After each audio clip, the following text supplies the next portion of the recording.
দিল্লিতে অবস্থানরত আওয়ামী লীগের সভানেত্রী শেখ হাসিনা সম্পর্কে কথা বলব। বিষয়টি আপনারা অনেকেই জানেন, অনেকে শুনেছেন, তবুও বলছি। সেটি হলো ভারত সেই দীর্ঘদিন থেকে এটা প্রাণান্ত চেষ্টা করছে বিএনপির সঙ্গে একটি সমঝোতামূলক সম্পর্ক তৈরি করার জন্য। সেটি অনেক আগের থেকেই। আপনি ধরুন, বিএনপি যখন ক্ষমতায় ছিল, সেই দফাতে যখন টাটা বাংলাদেশে বিনিয়োগ করার জন্য সেই রতন টাটা চলে এসেছিলেন এবং বাংলাদেশ যখন ভারতে গ্যাস রপ্তানি করার ব্যাপারে নীতিগত সিদ্ধান্ত নিয়েছিল, ঠিক সেই সময় থেকে ভারতের সঙ্গে বিএনপির একটা ভালো সম্পর্ক তৈরি হওয়ার একটা পথ তৈরি হয়েছিল। এবং এখন যারা অনেকে ভারত বিরোধী কথাবার্তা বলেন, ঠিক সেই সময়টাতে তারা ভারতের পক্ষে কথা বলতেন। আপনাদের মনে আছে, বিনিয়োগ বোর্ডের সভাপতি ছিলেন এবং সরকারের জ্বালানি উপদেষ্টা ছিলেন আমার দেশের মজলুম সম্পাদক জনাব মাহমুদুর রহমান। তো তিনি বিনিয়োগকে আকৃষ্ট করার জন্য বাংলাদেশে টাটার স্টিল ফ্যাক্টরি স্থাপিত হবে এবং ভারতে তেল গ্যাস রপ্তানি হবে বা গ্যাস রপ্তানি হবে, এরকম একটা প্রকল্প নিয়ে যখন আলাপ আলোচনা হচ্ছে, তখন আওয়ামী লীগ প্রবল বাধা দিচ্ছিল যে ভারতে এগুলো রপ্তানি করা যাবে না। এবং আওয়ামী লীগের অনেকগুলো সফট পাওয়ার ছিল এবং এখনো আছে, যারা উপরে উপরে খুব সাধু, তৃতীয় পক্ষ, চতুর্থ পক্ষ, বুদ্ধিজীবী, কলামিস্ট, সাংবাদিক, এনজিও ব্যক্তিত্ব, নানা রকম নাম ধরে দীর্ঘদিন ধরে তারা আওয়ামী লীগের সফট পাওয়ার রূপে কাজ করে।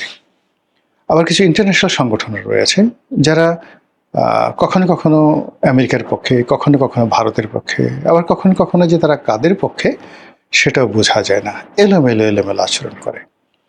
তো সেই সময়টিতে বাংলাদেশের আলোচিত একটি এনজিও বা গবেষণা প্রতিষ্ঠান CPD, centre for policy dialogue, এবং এখানে একজন অর্থনীতিবিদ আছেন দেবপ্রিয় ভট্টাচার্য, মিস্টার ভট্টাচার্য।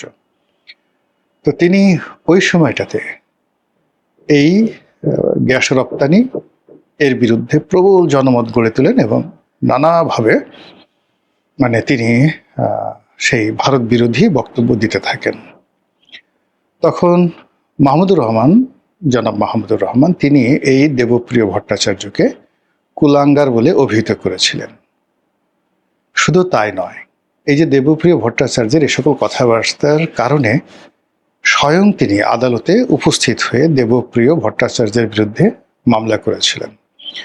তো বোঝার চেষ্টা করুন যে এখন যারা ভারতের বিরুদ্ধে কথাবার্তা বলছেন, তাদের একেবারে শিরোমণি, পীরে কুতুব বা পীরে কামেল বা হজরতুল আল্লাম যদি বলেন, তাহলে জনাব মাহমুদুর রহমান। কিন্তু এটা ক্ষমতার বাইরে, রাজনীতির বাইরে, এটা তার ব্যক্তিগত অবস্থান। কিন্তু যখনই তিনি সরকারে ছিলেন, তার মতো মানুষ সরকারের পক্ষে কাজ করতে গিয়ে, ভারতের এই বিনিয়োগ আকৃষ্ট করতে গিয়ে এই কথাগুলো তাকে বলতে হয়েছে, করতে হয়েছে। তাহলে বোঝার চেষ্টা করুন তখন ভারতের সঙ্গে বিএনপির কেমন একটা সম্পর্ক ছিল।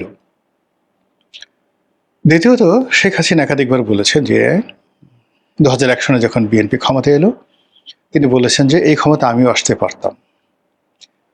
আমাকে প্রস্তাব দেওয়া হয়েছিল তেল গ্যাসের দেওয়ার জন্য, কিন্তু আমি রাজি হইনি।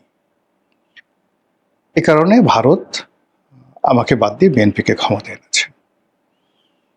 আবার বিএনপি যে সেই ক্ষমতায় থেকে চলে যাওয়ার পরও তাদের সাথে তাদের যে যোগাযোগ, এটা বন্ধ হয়নি। তার প্রমাণ হলো, যখন বেগম জিয়া বিরোধী দলীয় নেত্রী হিসাবে সম্ভবত 2009 বা 10 সনের দিকে তিনি ভারত ভ্রমণে গিয়েছিলেন, তাকে কিন্তু তখন সরকার প্রধানের বা রাষ্ট্রপ্রধানের প্রোটোকল ভারত দিয়েছিল। স্বয়ং প্রধানমন্ত্রী মনমোহন সিং সেখানে এসেছিল। তো এই হলো ভারতের সঙ্গে বাংলাদেশের সম্পর্ক, ভারতের সঙ্গে বিএনপির সম্পর্ক, ভারতের সঙ্গে আওয়ামী লীগের সম্পর্ক। যদিও আওয়ামী লীগের যারা নেতৃবৃন্দ রয়েছেন তারা ভারতে আছেন, কিন্তু আওয়ামী লীগ খুব ভালো করে জানে যে তাদের ক্ষমতাচ্যুতির পেছনে ভারতের একটা গ্রিন সিগন্যাল আছে, যদিও তারা ভারতে আশ্রয় লাভ করেছে। আমাদের মধ্যে ক্ষুদ্র ক্ষুদ্র মানুষ যারা খুব কম বুঝি, আমরা কিন্তু সেই 2012-13 সন থেকে বলে আসছি, কন্টিনিউয়াসলি বলে আসছি বহুবার টেলিভিশন টক শোতে, যে আগামীতে যে বিএনপি ক্ষমতায় আসবে, ভারতের গ্রিন সিগন্যালে আসবে এবং আওয়ামী লীগ ক্ষমতাচ্যুত হবে, ভারতের কারণে ক্ষমতাচ্যুত হবে এবং ভারত আওয়ামী লীগকে ক্ষমতাচ্যুত করে আবার শেখ হাসিনাকে তাদের দেশে আশ্রয় দিবে। তো বোঝার চেষ্টা করুন, 2024 সনের আগস্ট মাসেরও 10 বছর আগের থেকে এই বাংলাদেশে বসে আমরা এই কথাগুলো বলেছি। আমরা আরও বলেছি, অনেকে বলেছি কিনা আমি বলেছি, যে বঙ্গবন্ধুর হত্যাকাণ্ডের সঙ্গে সরাসরি ভারতের সম্পৃক্ততা ছিল এবং ভারত জানতো। মানে সে কনস্পিরেসিটা অনুমোদন করছে কিনা জানি না, কিন্তু তার এটা জানা ছিল। তো এনিওয়ে, একটা অনেক কর্তৃত্বের অনেক শীর্ষ পর্যায়ের অবস্থা। তো এই ভারতের সাথে সত্যিকার অর্থে দরদাম করা, খেলাধুলার ক্ষেত্রে আওয়ামী লীগের যে সভানেত্রী, সে রীতিমতো পিএইচডি ডিগ্রি অর্জন করেছে। বাংলাদেশে তার মতো ভারত বিশেষজ্ঞ আর কেউ নেই। ভারতের কলকাতা, আসাম, ত্রিপুরা, এরপরে দিল্লি, গুজরাট, এরপর মাদ্রাস, মুম্বাই, প্রত্যেকটা এলাকাতে যে সকল রাজনীতিবিদ রয়েছেন, বরেণ্য রাজনীতিবিদ, যাদের ভারতের পার্লামেন্টে, সরকারে, রাজ্যে প্রচণ্ড ক্ষমতা রয়েছে, তাদের অনেকের সঙ্গে শেখ হাসিনার ব্যক্তিগত সম্পর্ক রয়েছে এবং তিনি সেটা গড়ে তুলেছেন। আবার এই ভারতকে পিছনে হাত বুলিয়ে, মাথায় হাত বুলিয়ে তাদের প্রতিপক্ষ চীনের সঙ্গে সমঝোতা করার যে ক্ষমতা, এটা শেখ হাসিনার ছিল এবং এটা করে তিনি 17 বছর টিকেছিলেন। আবার সেই ভারতকে বিরক্ত করে দিয়ে, সেই ভারতকে এমন একটা পরিস্থিতি তৈরি তিনি করে ফেলেছিলেন যে ভারত তাকে আশ্রয় দিতে বাধ্য হয়েছে। আবার এখন ভারত বাধ্য হচ্ছে তাকে, যাকে বলা হয়, প্রোটোকল দিতে এবং তার সমস্ত কর্মকাণ্ডে প্রণোদনা দিতে। এটা তারা বাধ্য করেছে এবং এই কাজগুলোর সঙ্গে যেমন তার শক্তি, সামর্থ্য, বুদ্ধি, প্রজ্ঞা, কৌশল সব কিছু আছে, তার সঙ্গে সঙ্গে আবার একটা বেপরোয়া সাহসও আছে, এতে কোনো সন্দেহ নেই।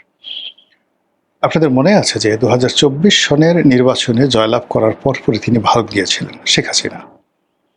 সত্য মিথ্যা বলি আমি জানি না, কিন্তু সবাই, যেটা মোটামুটি ওপেন সিক্রেট হয়েছে, যে ওই সময়টাতে তিনি নরেন্দ্র মোদীকে একটু রীতিমতো খোঁটা দিয়েছিলেন একান্তভাবে। নরেন্দ্র মোদীর যে সংবর্ধনা অনুষ্ঠান, যে আপনি এত কম সিট পেলেন কেন, আপনি কিভাবে ইলেকশন করতে হয়, ইচ্ছা করলে তো আপনি আমার সাহায্য নিতে পারতেন। তো এই কথা শুনে নরেন্দ্র মোদী খুব বিরক্ত হয়েছিলেন। অনেকে বলছে যে না, এটা এই ধরনের কোনো কথাবার্তা হয়নি, কিন্তু বাস্তবতা হলো যে শেখ হাসিনার পক্ষে সম্ভব ফুট করে, টুস করে যে কোনো কথা যে কোনো লোকের মুখের উপরে বলে দেওয়ার, মানে একেবারে দুর্দান্ত ক্ষমতা তার রয়েছে। যাই হোক, এরপর তিনি সেখান থেকে ফিরে এলেন। এখন যে কথাটা নিয়ে আলোচনা করব সেটা হলো সাম্প্রতিক সময় যেটি ভাইরাল হয়েছে। সেই বক্তব্যটা হলো, গত সেই ক্ষমতাচ্যুতির পর থেকেই ভারত প্রাণান্ত চেষ্টা করছে আওয়ামী লীগের নেতৃত্বে পরিবর্তন আনার জন্য। শেখ হাসিনাকে বাদ দিয়ে এখানে নতুন নেতৃত্ব প্রতিষ্ঠা করতে ভারত প্রাণান্ত চেষ্টা করছে এবং ভারত, ডক্টর মোহাম্মদ ইউনূস এবং অন্যান্য যে সকল দৃশ্যমান এবং অদৃশ্য শক্তি, তারা চেষ্টা করেছে, কিন্তু শেখ হাসিনার অনড় অবস্থান। তিনি যতদিন জীবিত আছেন ততদিন তিনি ক্ষমতা ছাড়বেন না, তিনি দল পরিচালনা করবেন। ফলে কি হলো, ভারত চেয়েছিল যে বিগত নির্বাচনে আওয়ামী লীগ অংশগ্রহণ করুক, ডক্টর মোহাম্মদ ইউনূস একটা ছাড় দিতে চেয়েছিলেন, তো কিন্তু শেখ হাসিনার সেই অবস্থানের কারণে সেটা হয়নি। তো এতে করে আসলে আলটিমেটলি বিএনপির উপকার হয়েছে। এর কারণ হলো, যদি ভারতের কথা মতো শেখ হাসিনা আওয়ামী লীগকে রিফাইন করার জন্য অনুমতি দিতেন, তাহলে ডক্টর মোহাম্মদ ইউনূসের ক্ষমতা প্রলম্বিত হতো এবং আজকে তারেক রহমান সাহেব প্রধানমন্ত্রী হতে পারতেন না। দ্বিতীয় হলো, শেখ হাসিনা এবং ভারত যুগপৎভাবে বিগত নির্বাচনে বিএনপিকে সাপোর্ট দিয়েছে এবং সেটা যদি না হতো, জামাত যেভাবে ম্যাটিকুলার ডিজাইন করেছিল, জামাত ক্ষমতায় চলে আসতো। তো এই কাজগুলো শেখ হাসিনা অত্যন্ত সাহসের সাথে, দৃঢ়তার সাথে করেছিলেন এবং তিনি জানতেন যে বিএনপির সাথে আলটিমেটলি তার সম্পর্ক থাকবে না, কিন্তু দেশ যদি একবার বিএনপির হাতে যায় তাহলে এক ধরনের পরিণতি, কিন্তু জামাতের হাতে গেলে দীর্ঘমেয়াদী পরিণতি। তো সেই কারণে তিনি তার নেতাকর্মীদেরকে নির্দেশ দিয়েছিলেন যে বিএনপিকে ভোট দেওয়ার জন্য, এবং সেটা তিনি প্রকাশ্যে সবার কাছে বলেছেন। সবচেয়ে আশ্চর্য একটা কথা যে সম্প্রতি যেটা ভাইরাল হয়েছে, সেটি হলো তিনি ভারতের মাটিতে বসে তিনি হুমকি দিয়েছেন যে আমি কি বলবো না না বলবো, কিভাবে রাজনীতি করব না না করব, দেশে কখন যাব বা না যাব, এটা একান্ত আমার ইচ্ছা। ভারতের ইচ্ছায় কোনো কিছু এখানে হবে না।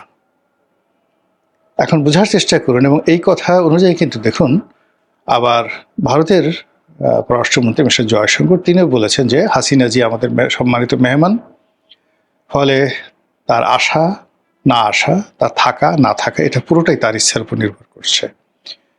তো এই যে এই সময়টিতে এসে, এরকম একটা ক্রিটিক্যাল মোমেন্টে এসে তিনি দিল্লির মাটিতে বসে যখন হুঙ্কার দিচ্ছেন যে এখানে আমি কি বলবো না না বলবো, এটা আমার ইচ্ছা, নরেন্দ্র মোদীর ইচ্ছা না বা ভারতের ইচ্ছা নয়, আর এখানে আমি থাকবো বা না থাকবো এটাও ভারতের ইচ্ছা না, এটা আমার একান্ত ব্যক্তিগত ইচ্ছা। তো এই কথাগুলো রীতিমতো ভাইরাল হয়ে পড়েছে, এবং এই কথা যখন নরেন্দ্র মোদী নিজেও শুনেছেন, আপনি দেখেন যে এখনো পর্যন্ত কিন্তু নরেন্দ্র মোদী কোনো শব্দ করেননি। কাজেই যে শেখ হাসিনাকে নিয়ে আমরা সমালোচনা করছি, যে শেখ হাসিনার সাহস নিয়ে দেশে আসতে পারবে কি পারবে না, সে আসবে কি আসবে না, আপা আসবে কি আসবে না, এগুলো নিয়ে যারা কথাবার্তা বলছি, তারা এই বিষয়গুলো নিয়ে যদি মূল্যায়ন করেন তাহলে বুঝতে পারবেন যে আসলে আমরা যা চিন্তা করছি, ভাবনা করছি বা যা কল্পনা করছি, তার থেকে শেখ হাসিনার চিন্তা এবং চেতনা বহু বহু যোজন দূরে। রহস্যময় চিন্তা তিনি করেন, রহস্যময় কর্মকাণ্ড করেন, এবং সারাটাই জীবন একেবারে সেই শৈশব মানে কৈশোর থেকেই বেপরোয়া চালচলন করেন। তাকে বলা হয় ক্যাশ চাই ওম্যান। আমরা বাংলায় যেকে বলি বিলাই চোখের মেয়ে মানুষ, আঞ্চলিক ভাষায় বলা হয়। তো যে সকল মেয়েদের বা মহিলাদের দিল্লিতে বসে শেখ হাসিনার হুমকার নিয়ে গুরুত্বপূর্ণ তথ্য দিল গোলাম মোল্লা রনি।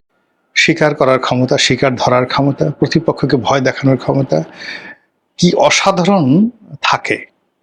যারা জানেন তারা এই ক্যাশ চায়ের যারা মহিলা বা মানে পুরুষ নয় কিন্তু ক্যাশ চায়েরই মহিলা, এই তাদেরকে জমের মতো ভয় পান। এ কারণে প্রকৃতি তাদেরকে ওইভাবে তৈরি করে দিয়েছে। মহান আল্লাহ আমাদের সবাইকে হেদায়েত দান করুন এবং হেফাজত করুন। আসসালামু আলাইকুম ওয়া রাহমাতুল্লাহি ওয়া বারাকাতুহু।